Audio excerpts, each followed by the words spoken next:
Great morning दोस्तों, नमस्कार। मैं भूपेश आनंद लेक्चर नंबर 5 चैप्टर नंबर 3 का लास्ट लेक्चर स्टार्ट करने जा रहा हूँ। And I have already delivered 4 lectures. Chapter 3 में मैंने 4 लेक्चर्स ऑलरेडी डिस्कस किए, समझाए, बताए, रिलेशनशिप बताई।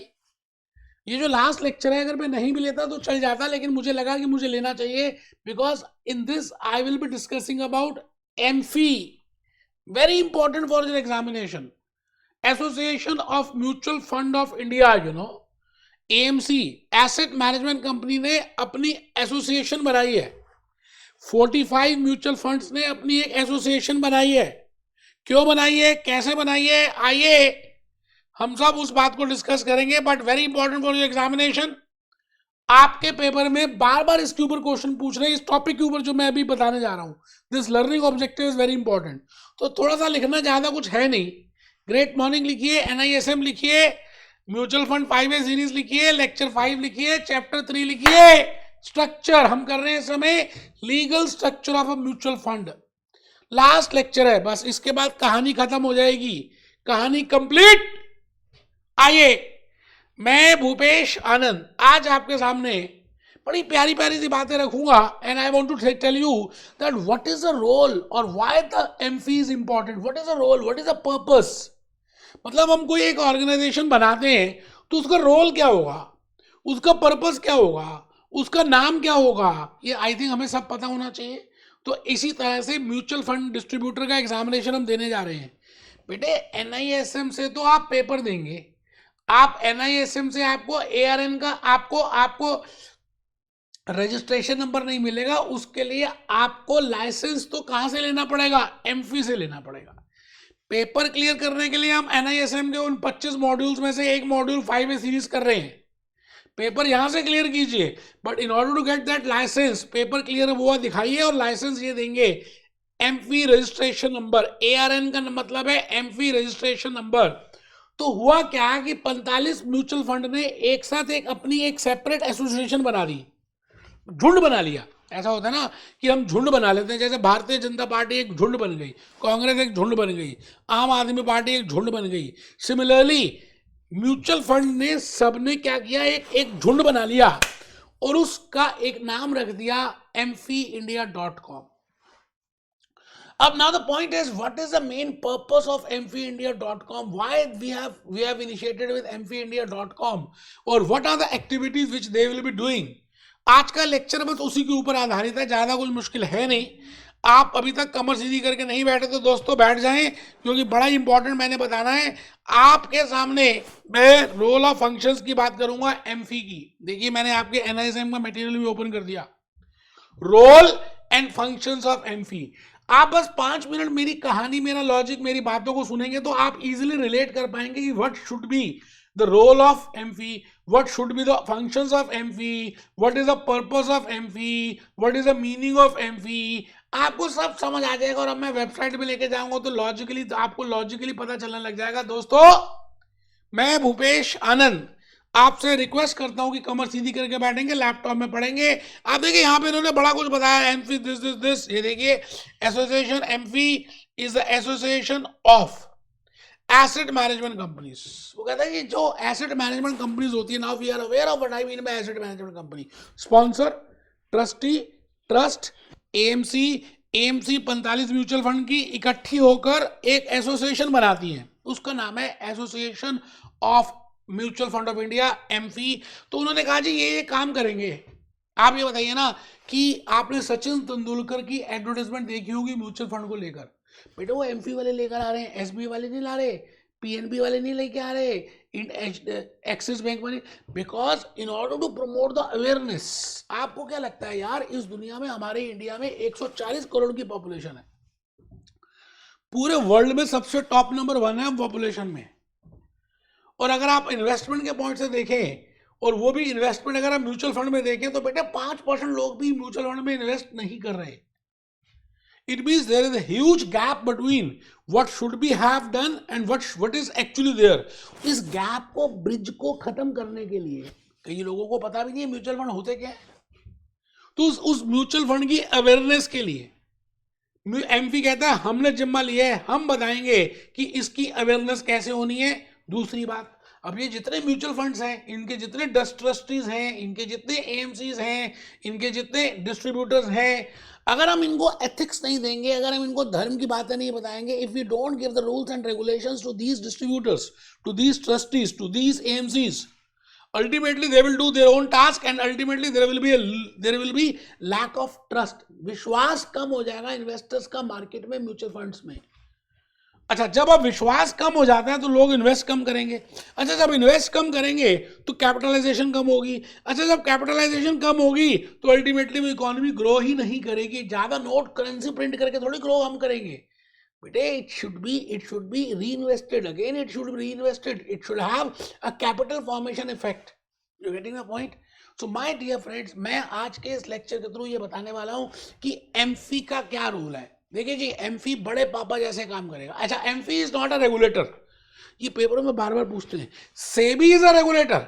सेबी आप देखेगा भाई ये जमा कराओ, ये जमा कराओ, ये कॉम्प्लायंस करो, ऐसे करो, ऐसे करो, ऐसे करो, ऐसे करो, ऐसे करो, ऐसे करो। But AMFI is not a regulator. AMFI आपको गाइड करेगा, एमफी आपको बताएगा कि ये कोड ऑफ कंडक्ट होने चाहिए, एमफी आपको ये बताएगा कि ये एथिक्स होने चाहिए, एमफी आपको बताएगा कि ये डिस्क्लोज करना है, एमफी इन्वेस्टर अवेयरनेस प्रोग्राम्स लेकर आएगा। अगर सभी म्यूचुअल फंड को एक प्रॉब्लम आ रही है तो उन सभी म्यूचुअल फंड को रिप्रेजेंट करने के लिए एमफी क्या करेगा? इनकम टैक्स डिपार्टमेंट में जा सकता है, रिजर्व बैंक ऑफ इंडिया से बात कर सकता है, सेबी से बात कर सकता है। इट मीन्स सबका माई बाप, म्यूचुअल फंड का माई बाप एमफी है, because it is association of mutual funds of India. तो आज मैं जो डिस्कस करूंगा इन्हीं के ऊपर डिस्कस करूंगा कि पर्पस क्या है ना, नाम क्या है, फंक्शंस क्या है ना। अब आपने अगर ये 3-4 मिनट मेरी कहानी सुन ली है तो आप उसी से रिलेट करेंगे। You can easily find out it is not a regulatory body. ये बात तो हमें समझ आ गई। अब कहते हैं कि जब हम लिखते हैं तो कुछ समझ ज्यादा आता है। दोस्तों, मर्जी ये तो आप ही की है, मेरी तो कुछ है ही नहीं मर्जी। मैंने ऊपर हेडिंग लिखी है role and functions of AMFI. मतलब role and functions of AMFI में मैंने आपको अभी mfindia.com भी दिखाना है कि भाई mfindia.com दिखता कैसा है। आइए हम एक बार देख लें mfindia.com। mfindia.com बड़े प्यार से मैंने ऑलरेडी इस साइट को निकाला हुआ है। अच्छा, इसमें अगर आप देखें, ऊपर देखें तो यहाँ पे लिखा हुआ है, यहाँ लिखा हुआ है नो अबाउट एमफी, कि अगर आपको एमफी के बारे में जानना है तो आप इस बटन को प्रेस करें। मैंने प्रेस कर दिया। अब ये जो पेज आया ना, मुझे ऐसा लगता है जो मैंने अभी डिस्कस करना है वो सब कुछ इसी पेज में ही है, इसी पेज में ही है, इसी पेज में है। आइए मैं एक बार दोबारा से, मुझे लगता है मैंने साइड थोड़ा सा गलती कर दी, कोई बात नहीं, एक सेकेंड, अभी आ रहे हैं।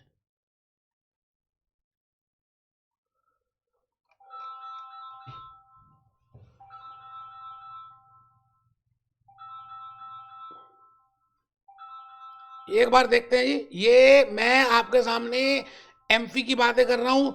New to AMFI, already AMFI, intermediate, this research, ये मैंने क्रॉस कर दिया। मैं इस समय इंपॉर्टेंट अपडेट्स की तरफ नहीं हूँ। Investment corner, distributor centre, research and information, ये सारी बातें आपके लिए उन्होंने मेंशन की हुई हैं कि आप यहाँ से देख सकते हैं। बट अभी मैं यहाँ पर जा रहा हूँ, एक सेकेंड, दोबारा से आपके लिए मैं लॉग इन करूँगा और फिर हम दोबारा से देखेंगे कि क्या कहना चाह रहा है ये एमफी। मैं एक बार दोबारा से साइट पे गया और एक बार फिर मैंने यहां पर प्रेस किया और यहां देखिए ये लिखा हुआ नो अबाउट एमफी, मैंने प्रेस कर दिया जी। थोड़ा सा मैक्सिमाइज करेंगे। अब आप यहां देखिए, आपको वैसे सब कुछ पता चल जाएगा कि एमफी कहना क्या चाह रहा है। Association of mutual fund in India is a non profitable industrial body. बेटा, अगर आप खाली एमपी की वेबसाइट में यही पढ़ लेंगे तो आज का ये जो लेक्चर मैं बताने वाला हूँ आपको समझ आ जाएगा कि मैं कहना क्या चाह रहा हूँ। Because I want to tell you the role, I want to tell you the purpose, I want to tell you the functions of MP. So this is the role, this is the function, this is the purpose of MP. So just have a look on this. MP has incorporated on August 1995 under this MP is dedicated to developing this. आप ये बताइए, जो latest changes आ रही हैं, जो नए code of conduct आ रहे हैं, जो नई प्रॉब्लम्स आ रही हैं, जो नए इश्यूज आ रहे हैं, उन सबको मैनेज करने के लिए हर म्यूचुअल फंड अगर अलग अलग करेगा तो काम नहीं चलने वाला। तो इसके लिए इन्होंने क्या किया, इसके लिए इन्होंने यहाँ पर मेंबर्स की बातें की है। मैं आ गया जी यहाँ पर मेंबर्स में। आप देखिए जी मेंबर्स मैंने पहले भी दिखाए थे। ये बेटे 45 म्यूचुअल फंड्स हैं जो मेंबर्स हैं एमफी के, है ना। 45 म्यूचुअल फंड्स हैं जो मेंबर्स हैं, आप आराम से इनको देख सकते हैं, इनके फंक्शंस भी देख सकते हैं। लेकिन कहते हैं थोड़ा सा लिखेंगे तो आपको समझ आएगा। एक दो बातें लिखनी है, ज़्यादा कुछ है भी नहीं जी। आज तो आज के लेक्चर में तो कुछ ज़्यादा बात है भी नहीं। आप ऊपर हेडिंग लिखिए, कमर सीधी करिए। What is MFI? Today I will be telling you what I mean by MFI. Second point is what are the roles and responsibilities of MFI. It means what are the functions of MFI? What is the purpose of MFI? If I am aware of these things, I can easily answer. I can easily clear my mutual distributorship 5A series examination. तो आइए जी, मैं सबसे पहली बात करता हूँ। MFI की full form सब लिखेंगे, आती है फिर भी लिखेंगे। एसोसिएशन ऑफ, एक्चुअली में ये एसोसिएशन है एसेट मैनेजमेंट कंपनीज की, और एसेट मैनेजमेंट कंपनीज होते हैं म्यूचुअल फंड के। तो यहाँ पे लिखेंगे फुल फॉर्म में associations of mutual fund in India, मतलब जितने भी म्यूचुअल फंड इंडिया के हैं उन सब का एक association. For example we have 45 types of mutual fund which we have just seen from AMFI, so I will say it is a association of 45 mutual funds. ठीक है, it is not a regulator. जान के मैंने उसको box में लिखा कि मैं बताना चाहता था कि भाई ये रेगुलेटर नहीं है। रेगुलेटर तो बड़े पापा सेबी है, मतलब ये ऐसा नहीं है कि किसी को क्वालिफाई कर सकते, नहीं। ये आपस में इन्होंने एक रिलेशनशिप बनाई है कि हमें ऐसे काम करना चाहिए, ऐसे कोड ऑफ कंडक्ट होने चाहिए, तभी हम आगे लाइफ में ग्रो कर पाएंगे, तभी हम ज़्यादा इन्वेस्टर्स का ट्रस्ट डेवलप कर पाएंगे। And then only we can represent to SEBI, and then only we can go for to RBI, और then only we can go for income tax department. There are so many agencies which are related to mutual fund. आपको GST number भी देना पड़ेगा। तो उन सभी बातों के लिए मैंने कहा जी first part, purpose to define and maintain, आपके वर्कबुक में है। मैंने इसकी पीपीटी भी प्रिपेयर किया, ये पीपीटी एक बार देख लेते हैं। आपको अगर थोड़ा सा ज़्यादा लग रहा हो तो बेटे मैं पीपीटी ही बता देता हूँ। आइए ना, ये देखिए पीपीटी मैंने ऑलरेडी आपके लिए बनाई हुई है। ये रही पीपीटी बेटे।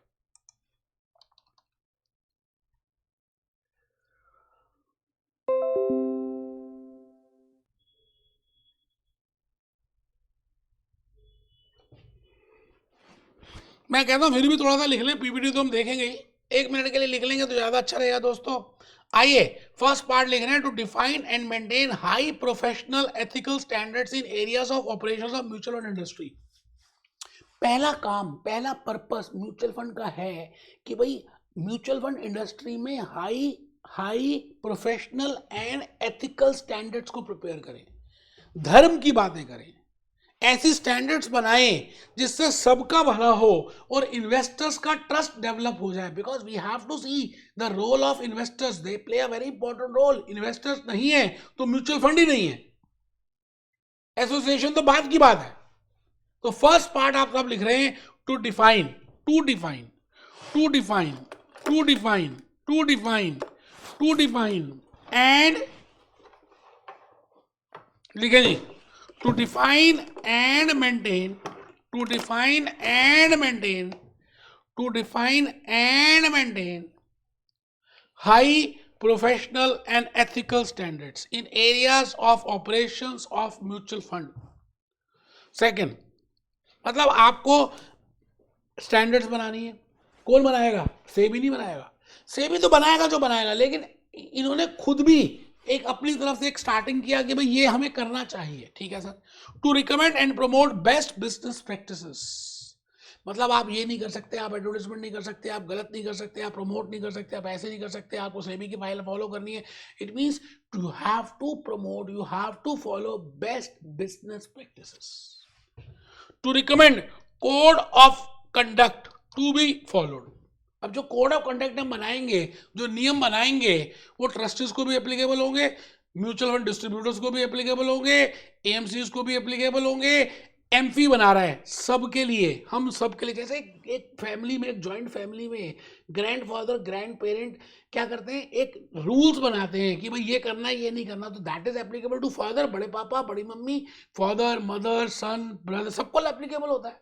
बिल्कुल उसी तरह से, क्योंकि मिलके बना रहे हैं। So it will be applicable to trustees, to members, members means अभी देखा हमने एसोसिएशन ऑफ म्यूचुअल फंड में 45 मेंबर्स, एएमसीज एंड डिस्ट्रीब्यूटर्स।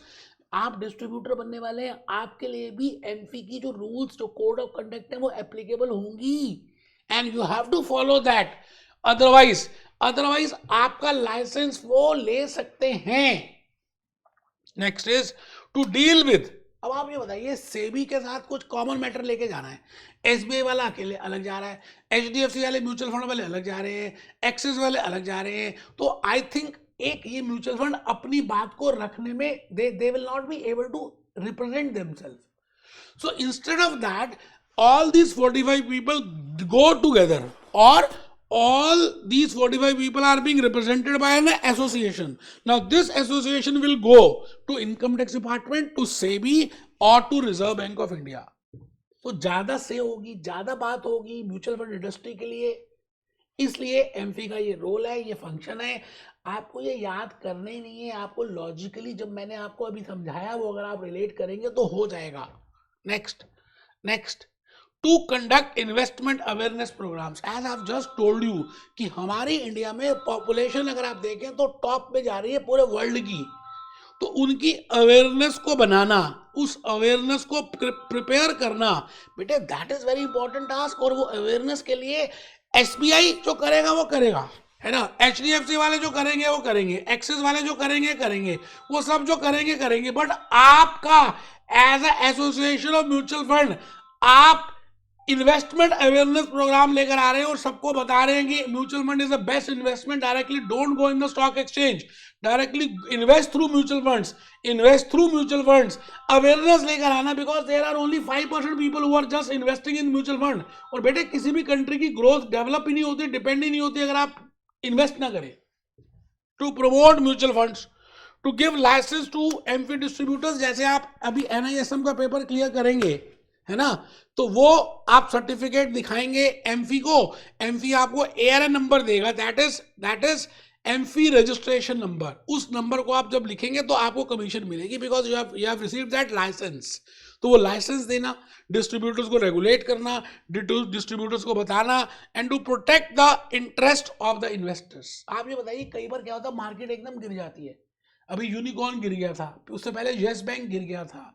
अब फंड मैनेजर्स को वो बेचना है या नहीं बेचना, है ना, तो वो डिपेंड करता है each and every fund manager. But the main task of AMFI is to protect the interest of investors. तो आई थिंक आपको ये बातें समझ आ रही हैं जो मैं आज आपके सामने लॉजिकली बता रहा हूं।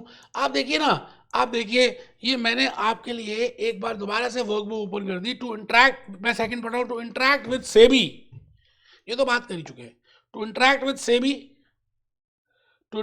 SEBI, to represent government, RBI, to undertake nationwide investment awareness programmes, to disseminate information on the mutual fund, to regulate the conduct of distributors, to protect the interest of the investors।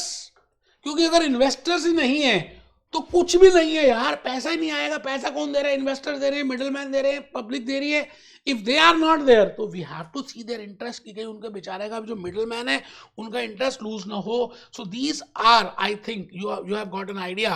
अब आप पढ़ेंगे तो आपको logically समझ आएगा। बेटा relationship बनानी होती है, सोचना होता है, तो आपको फिर समझ आता है। तो मिलते हैं चैप्टर नंबर 4 में। Be happy, B jolly, B cheerful.